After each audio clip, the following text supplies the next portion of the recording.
Welcome to Website and TV. I'm Gemma Houghton. Today I'm here with Jill Lang from ecommerce and full service agency focusing specifically on Amazon marketing, and that's going to be the topic of our conversation today. Hi Jill, thanks for being here. Yeah, I'm happy to be here and talk a little bit about Amazon.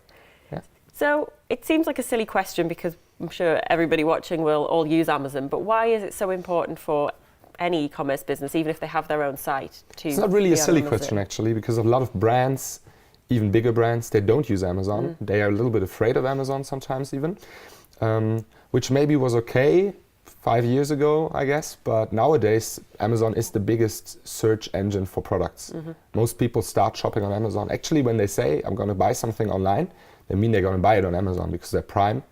And if you look at the growth rate of Amazon and the growth rate of e-commerce, this combination will basically mean if it goes on like this, that Amazon will rule the e-commerce world in a few years, right? Yeah. So if you think there's a slight chance that this will happen, you got to be on Amazon. That's just how easy it is. Yeah.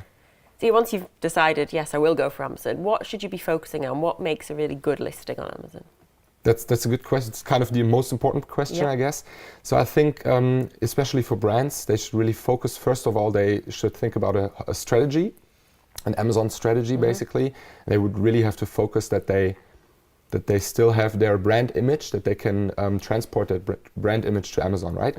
But SEO speaking, you have to have really nice pictures. Yep. And let's get into the details. First picture has to be white background, just a product. But then the other pictures, you should try and give the advantages of your product and not the features. So features would be 10 centimeters high, but advantage would be perfect height to do something very good, blah, blah, blah, right? Yeah, so what are the benefits for the customer? Benefits, always focus on benefits with the pictures, but also with the copy. Yep.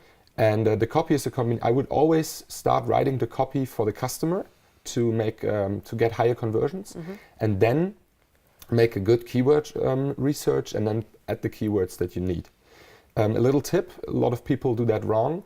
You don't need to add keywords more than once. So it doesn't make sense to put in, I don't know, mobile case 10 times because you think then you're gonna get ranked higher. It's not that's not how it works with Amazon. So the only thing you can do is you can put the most important keywords in the title, and they get a little bit more boost. But that's it.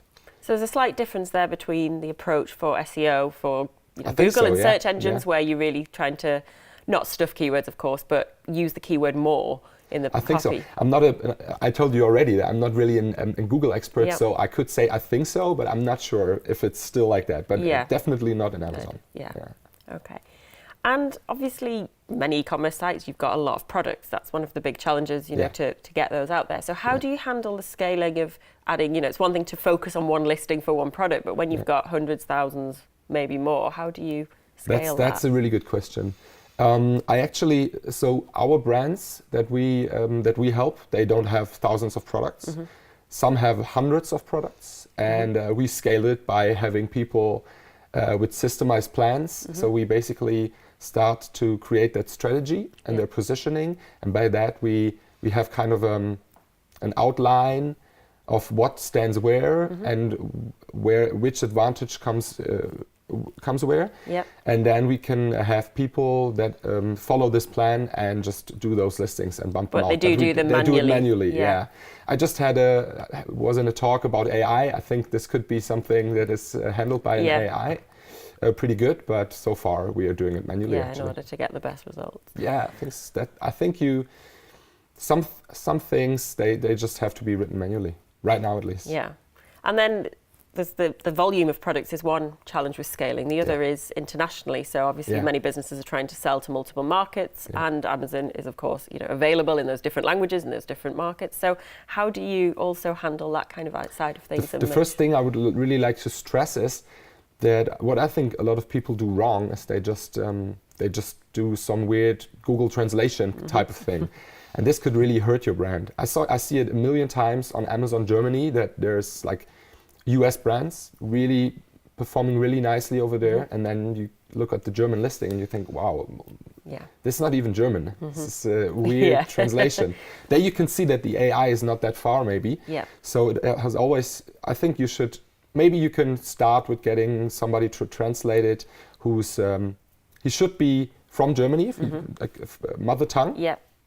And if you really have the budget, you should get somebody who's also understands Amazon, right? Yeah. So, but first I would to get somebody who actually speaks the language, translate it. If you have the money for it, go with an actual Amazon guy. Yeah.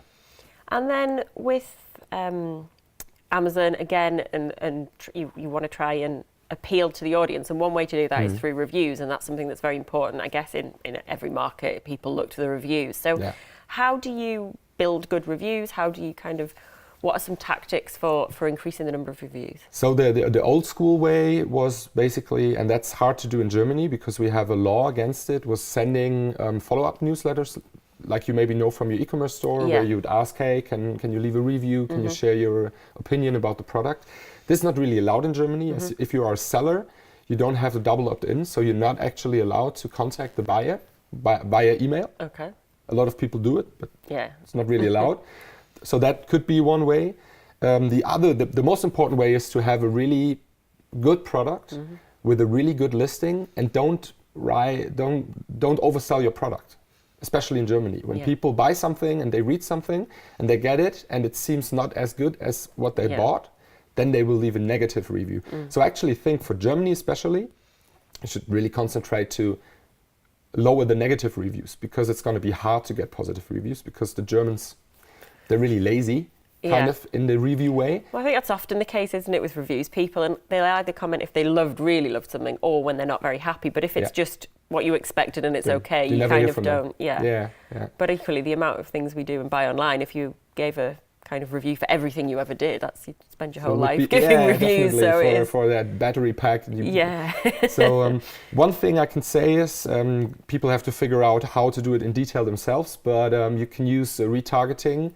You can use the data you can get from Amazon to retarget people and try to get them to leave a review by retargeting them on Facebook, on Google.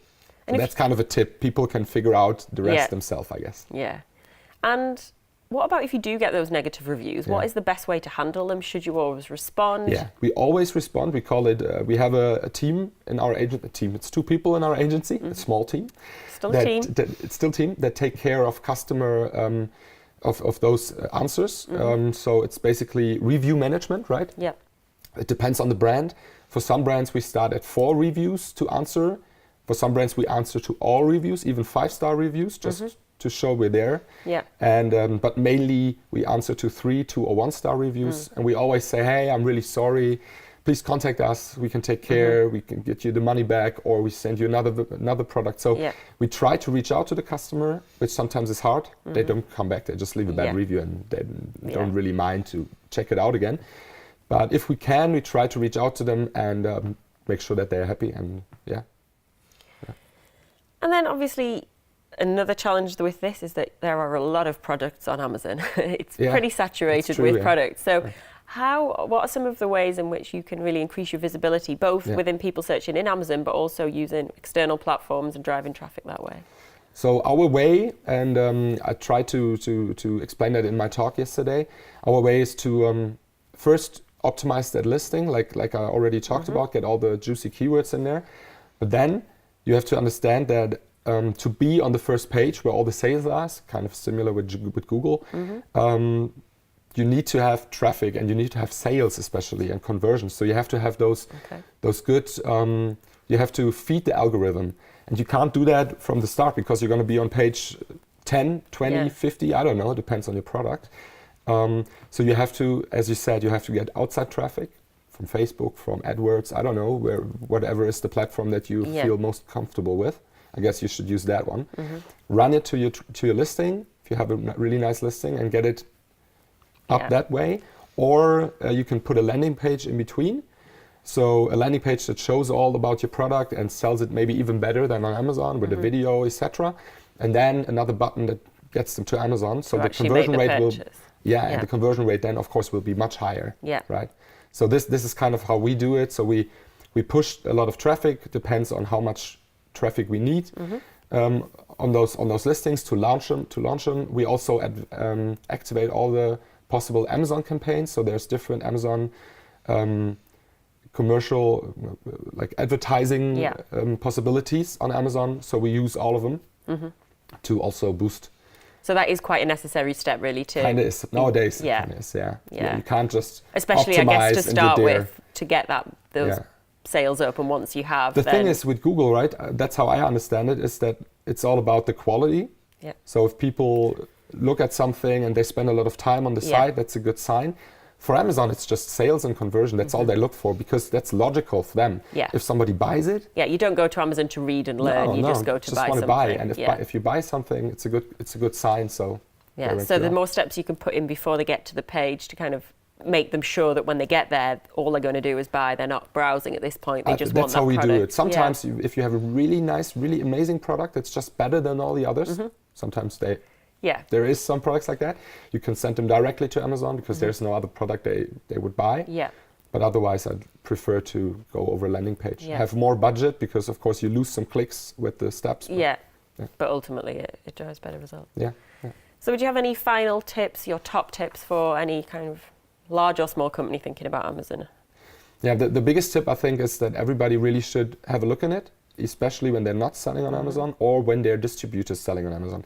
This is what we see most of the times. Big brands, they don't understand what's going on. We sit there with the CEO and we show him his online page. It looks amazing. They spend a lot of money on it and they think, hey, I'm perfect. I'm set up for e-commerce. And if you show them the Amazon listings, which is the biggest search engine for products, right? So if you tell them, hey, this is where the people see your products, and they see they have a 2-star review and bad, shitty images and weird things written, and they just wonder and they don't understand what's going on. And it's their distributors that normally do those listings. Yeah. So they can get them back. It's possible to actually get the ownership of all those listings if you know how to do it. So that's one tip for the big ones, for the big guys out there. Take care of your Amazon game. For everybody else, just start it. Just get a seller account. It's like 40 euros a month, and you can sell. Just load up your products, make good images, do some marketing, learn your way in there. It's not wizardry. Yeah, just needs a plan and some investment. Exactly. Yeah. Well, it's great to talk to you. Thank you very much for sharing your insights. Thanks for interviewing me. Pleasure. Thank you. Cool.